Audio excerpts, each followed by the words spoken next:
Well, during the summer months, of course, it stays lighter longer, and that encourages us to play outdoors, whether it's going out for a jog, a hike, or maybe joining a softball or baseball league. Dr. Cecil Graham from AZ Pain Centers is here to address some of the pain issues you might experience after you've gotten outside for some of your warm weather activities and the price you pay for pushing it too hard.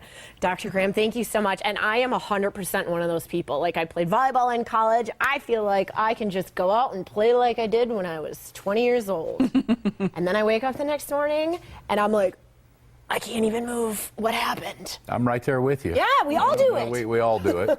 and the thing you've heard over and over again is stretch. You know, and that's what we don't do. So simple. You know, it's so simple. But yet we don't do it. Right. And the biggest thing we do, like when we deal with patients that come in that have chronic issues, is we want to get them moving. You know, I want to suppress their pain so they can get moving again and get on with their quality of life and get out there and do those things. But if you're someone that's been sitting around for a long time, you know, we don't do it as much in Arizona because we have a year-round kind of climate.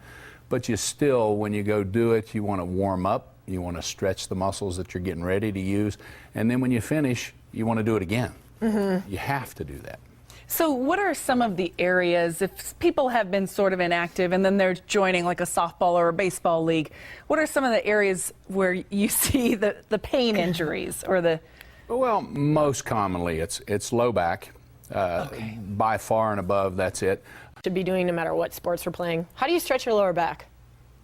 Well, forward and back. You do both because you have, as you go up the spine, you have, and you see here on the screen that we have, this is one of the best slides. It's so simple, but there's so many different components, and it goes through them all. Like a bulging disc, if you think about the disc, everybody hears about discs and they use the term and people miscommunicate. They'll say herniated disc or a ruptured disc versus a bulging disc. Your discs are 75% water content. They're very fluid. So if you bend at the waist and pick up just 20 pounds off of the ground, you're putting 300 pounds per square inch of pressure on the front of that disc. And if you see that one there that says bulging disc, so when you bend forward, you put that 300 pounds of pressure and that disc is very fluctuant. What's it going to do? It's going to push out the back, and that's what it does. That kind of thing, when we see that, those are the patients, when we deal with acute problems, that's the population I really want to get, because that population, we can get them back and heal the problem. You can. Turn it in and prevent it from becoming a chronic issue and pull that back.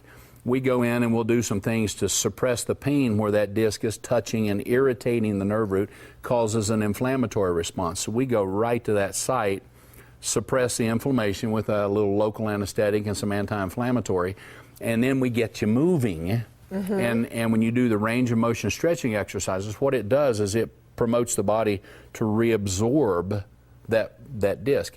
And in that same mechanism, while we're talking about it, if you squat with your legs and you keep your waist still, not moving, and pick up 20 pounds off the ground, you only put 17 pounds of pressure on that disc. So 17 versus 300 pounds of pressure, just that one little mechanical thing. Because we all, ladies, are bad for going over in the back of your car and picking out groceries or doing that. Keep your waist still and use your legs. Okay. But that's a pearl. It's such a pearl. But as far as re-injury, and I get patients all the time that'll say, oh, I've had back problems for years. Most of those patients have tweaked it and they've had a bulge and they've had irritation for a few weeks, and then it got better, fine, and then they tweak it again. But just improper mechanics. That's what it's all about.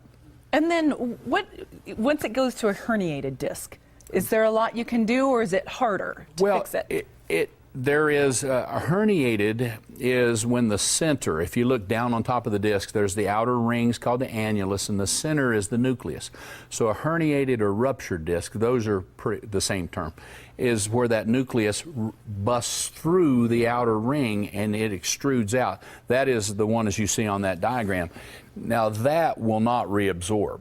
Oh. The center won't come back in. It's the bulge where the outer ring stays intact that'll heal itself over time.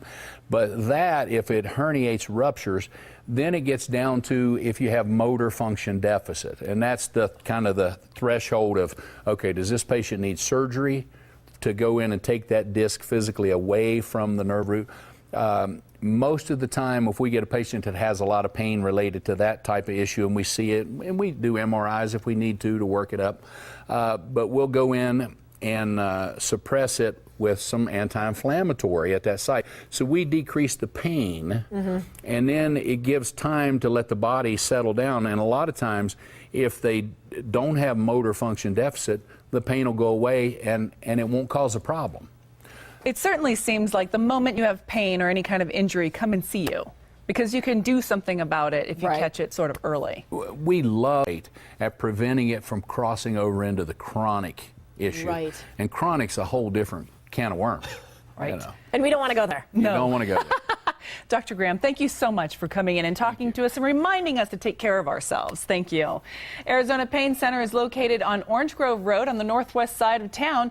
To make your appointment, just call 742-PAIN. Again, 742-7246, or go online to learn more at azpaincenters.com.